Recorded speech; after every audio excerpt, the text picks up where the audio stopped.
Audio Jungle.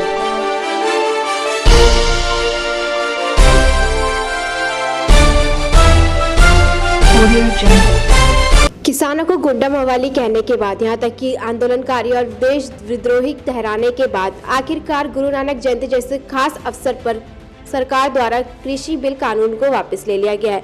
इस मौके पर बात करने के लिए हमारे साथ आज मौजूद है निगम पार्षद प्रमोद गुप्ता जी। सर, आपका बहुत बहुत स्वागत है।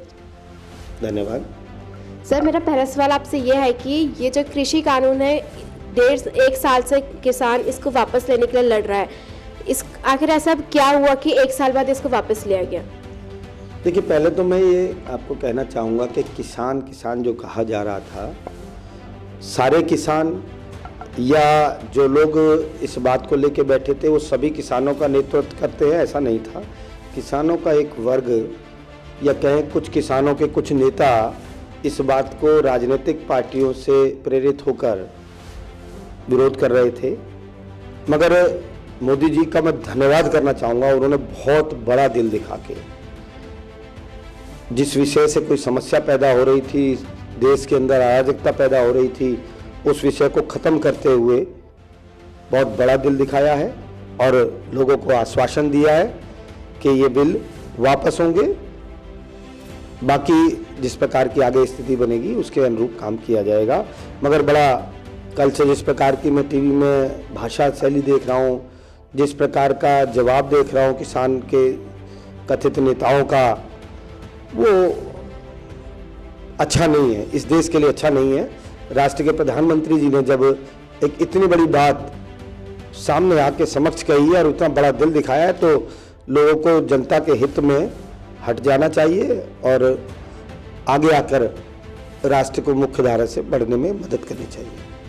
तो किसानों ने कहा है कि जब तक ये बिल सत्र में पूरी तरीके से संवैधानिक रूप से ये हट नहीं जाता, तब तक वो अपने इस आंदोलन को छोड़ेंगे नहीं। जैसे कि आपने कहा कि इसमें कुछ वर्ग है कि जो कि किसान नहीं है, कोई शायद उन्हें पीछे से बढ़ावा दे रहा है। अब मैंने वही कहा आपको कि देखिए, जब एक प्रधानमंत्री ने भारत के ये बोल दिया कि इसको सदन के अंदर आ जाएगा, तो उसकी बात पर विश्वास करके इसको मतलब ये अब एक खामखा का एक व्यवधान करने वाली बात है। या यूँ व्यतीत हो रहा है कि जो कुछ आंदोलनकाली लोग थे या जो आंदोलनजीवी शब्द दिया गया वो लोग थे, उनकी रोजी रोटी खत्म हो रही है। उन लोगों को ऐसा लग रहा है कि हमारे हाथ से खामखा का मुद्दा चला गया, तो वो खामखा मुद्दे को कुछ ना कुछ उसमें नमक मिर्च लगा के जिंदा रखना चाहते हैं। बाकी जो मूल समस्या थी उसको यशस्वी प्रधानमंत्री जी ने समाप्त कर दिया। विपक्ष का कहना है कि अभी जैसे कि उत्तराखंड, पंजाब, गोवा में चुनाव होने वाले हैं, इसको देखते हुए ये बिल वापस लिया गया है। कह सकता है विपक्ष, उनकी अपनी सोच हो सकती है, क्योंकि उनकी मानसिकता इसी प्रकार से है। वह सिर्फ देश के अंदर कहां पर चुनाव है, उस चुनाव में कैसे लाभ लिया जा सकता है, वहां पर क्या फ्री दिया जाए, क्या लोगों से खींचा जाए, कहाँ जातीय गणनाएं की जाए, कहाँ जात पात पे बांटा जाए, इस तरह से चुनाव से पहले कराते आए हैं और इस देश में ये काफ़ी जगह पर होता आया है। उसी हिसाब से वो सोच रहे हैं, उनका सोचना अपनी दृष्टिकोण से ठीक है। मगर उनकी जानकारी के लिए मैं बता दूं कि एक वर्ष से जब से आंदोलन चल रहा था, जब से बिल लिया गया, तब से अब तक छोटे बड़े इस देश के अंदर 58 चुनाव हो चुके हैं, 58। और उन 58 चुनाव में अधिकतम चुनाव में भारत के अंदर, चाहे वो उपचुनाव थे, चाहे नगर पालिका के चुनाव थे, चाहे ग्राम पंचायत के चुनाव थे, चाहे बंगाल के अंदर चुनाव थे, वहाँ पर भी हमने 3 से लेकर 77 तक की बढ़त हासिल की है। तो भारतीय जनता पार्टी हर जगह बढ़त में है, आगे अग्रणी है। और जहाँ तक सवाल चुनाव का है, यूपी की बात है, यूपी के भी जो सर्वे आ रहे हैं, उन सर्वे के मुताबिक यूपी के अंदर बहुत भारी बहुमत से हमारी सरकार आ रही है। तो इसे चुनावी नहीं कहा जा सकता, बाकी उनकी अपनी सोच है। जैसे भी कहें, ये राष्ट्र के लिए व्यवधान हटाने के लिए जो कुछ लोग, जैसा हमारे आदरणीय प्रधानमंत्री जी ने कहा कि कुछ लोग इस बात को नहीं समझ पा रहे थे, हम उसे समझा पाने में पूरी तरह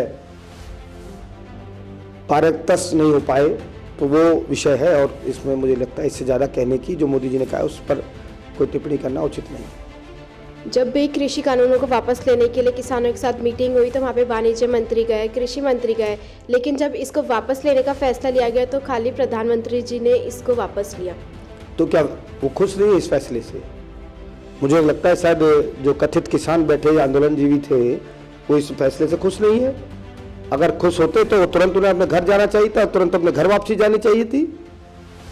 आंदोलन या किसी भी चीज पर लड़ना झगड़ना तो मजबूरी में होता है। तो अब कौन सी मजबूरी है? जब एक विषय समाप्त कर दिया गया, खत्म हो गया, प्रक्रिया है, उसकी प्रक्रिया तो होने में जो समय लगेगा वो हो जाएगी। अब तो ये एक तूल देने की बात है, या यूं कहें कि एक जबरदस्ती की राजनीति हो रही है। पहले भी राजनीति से प्रेरित था, मेरा यह व्यक्तिगत मानना है। शायद मेरा उतना बड़ा दिल नहीं है, मगर मैं नमन करता हूं अपने राष्ट्र के प्रधानमंत्री मोदी जी को। इसीलिए वो पूरी दुनिया के अंदर अपना मान और सम्मान बढ़ा रहे हैं कि उतने बड़े हृदय के साथ सोचते हैं। वो सर्वे भवन्तु सुखिनः सर्वे सन्तु निरामया के आधार पर इस देश में काम करते हैं। वो पूरा 135 करोड़ भारतवासियों के लिए काम करते हैं। किसी वर्ग, किसी समाज, किसी जाति, किसी धर्म के लोगों को किनारे करके काम नहीं करते। और ये फिर उन्होंने एक बार सिद्ध किया है, बड़ा दिल दिखाकर। अगर ये कानून सही था तो इसे वापस क्यों लिया गया? देखिए, हर चीज को सही और गलत की परिभाषा में नहीं तोला जा सकता।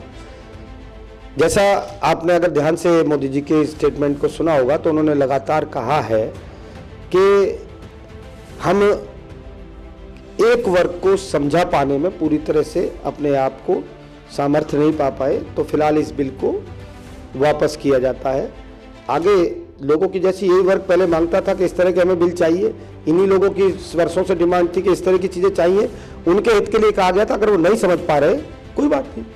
कई बार ऐसा होता है, कोई बच्चा बीमार होता है तो उसे ठीक करने के लिए कड़वी दवाई दी जाती है। अब जिद पर है, उसे नहीं पीनी है, तो कोई बात नहीं, आगे देखी जाएगी।